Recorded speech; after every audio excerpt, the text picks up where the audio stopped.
মূল্যবৃদ্ধি আঘাত করে নিয়ন্ত্রণ করিব নোৱাৰিলে বিজেপি চৰকাৰে। ভাৰতবৰ্ষৰ কালা টকা সুইজাৰলেণ্ড করে নির্বাচনের সময়তে দমফালি মারিছিলে, এটাকাও ঘূৰাই দিব নোৱাৰিলে মোদী চৰকাৰে। সন্মুখত আকৌ আহিছে নির্বাচন, লেখক লেখিকাই হাতত তুলি লব কলম, ভাঙি চিঙি চুৰমাৰ কৰি দিব ৰাজনীতি বাতাবৰণ। মই হীৰাবাৰখনৰ পানী নহওক, মোক কোনোবাই বাংলাদেশী ক'লে মই দুৰ্বল হৈ যাম। অসম দেশৰ কাৰণে তেজটি হলেও মই আগবাঢ়ি যাম।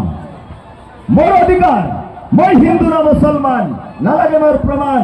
ভাৰত মোৰ জন্মভূমি, মই অসমৰ সন্তান। অসম দেশ কয় অসমীয়াৰ, বাংলাত পাবি ভূমি।